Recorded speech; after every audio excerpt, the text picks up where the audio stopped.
कांग्रेस के नेता राहुल गांधी के लिए सबसे बड़ी बुरी खबर आई है। दर्शकों, राहुल गांधी कोशिश तो खूब करते हैं बीजेपी को घेरने की, लेकिन जनता उनका साथ नहीं देती। जब से पीएम मोदी ने देश की कमान संभाली है, तब से लेकर अब तक राहुल गांधी ने पीएम मोदी और बीजेपी पर खूब आरोप लगाए, लेकिन अपने एक भी आरोप पर बीजेपी को घेरने में वो कामयाब नहीं हो सके। एक एक कर अपने सभी आरोपों पर राहुल गांधी खुद ही घिरते चले गए। राफेल डील पर चौकीदार चोर है से लेकर चीन ने भारत की जमीन हड़प ली है के अलावा वोट चोरी जैसे गंभीर आरोपों के लिए राहुल गांधी की हवा बीजेपी ने निकाल दी।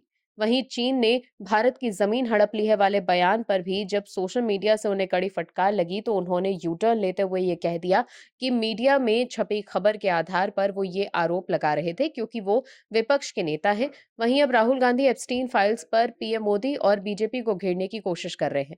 5 राज्यों में होने वाले चुनावों से पहले अपनी चुनावी सभाओं में राहुल गांधी एप्स्टीन फाइल्स का जिक्र कर पीएम मोदी पर निशाना साध रहे हैं, लेकिन एक बार फिर कांग्रेस को झटका लगता हुआ नजर आ रहा है। क्या है खबर, बताते हैं आपको इस रिपोर्ट में।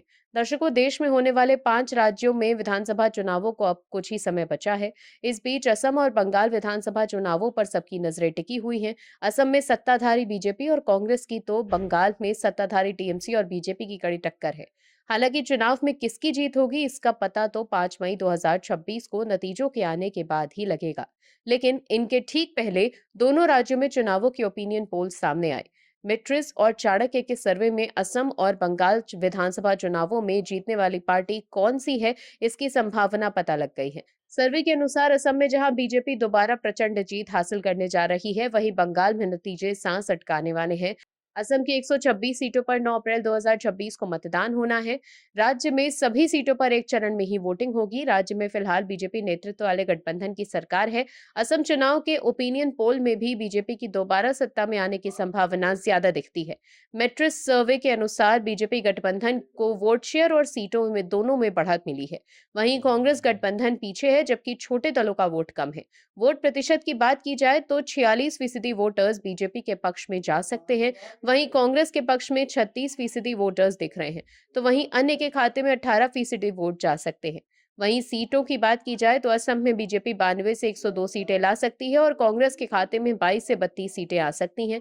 वहीं 4 से 7 सीटें अन्य के खाते में जा सकती हैं। नेटवर्क 18 द्वारा जारी वोट साइब ओपिनियन पोल्स ट्रैकर 3 के अनुसार सीएम हेमंत बिस्वा शर्मा के नेतृत्व में बीजेपी और एनडीए गठबंधन एक बार फिर राज्य में मजबूत बढ़त बनाए हुए है। ओपिनियन पोल के नतीजों के अनुसार एनडीए को 126 सदस्यीय विधानसभा में 82 से 92 सीटें मिलने का अनुमान है। वहीं कांग्रेस के नेतृत्व वाले इंडिया अलायंस को 30 से 40 सीटें मिल सकती हैं। बदरुद्दीन अजमल की एसआईयूडीएफ 2 से 4 सीटों पर सिमटती दिख रही है, जबकि यूपीपीएल को 0 से 2 सीटें मिलने की संभावना है। वहीं पश्चिम बंगाल चुनाव में बीजेपी और टीएमसी के बीच कांटे की टक्कर होने की संभावना है। एबीपी मैट्रिक्स के ओपिनियन पोल में दावा किया गया है कि इस बार पश्चिम बंगाल में टीएमसी को 140 से 160 सीटें मिल सकती हैं, वहीं बीजेपी को 130 से 150 सीटें आ सकती हैं। अन्य के खाते में 8 से 16 सीटें जा सकती हैं। ओपिनियन पोल के अनुसार पश्चिम बंगाल में टीएमसी को 43 और बीजेपी को 41% वोट मिल सकते हैं।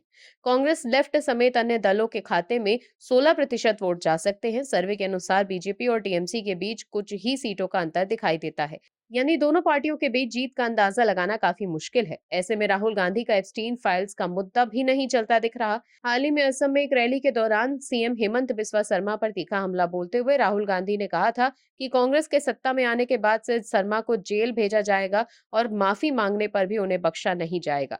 लेकिन सवाल यह है कि क्या कांग्रेस सत्ता में वापसी कर पाएगी? Bureau report, MH news. आप दर्शकों से विनम्र निवेदन है कि चैनल को सब्सक्राइब जरूर करें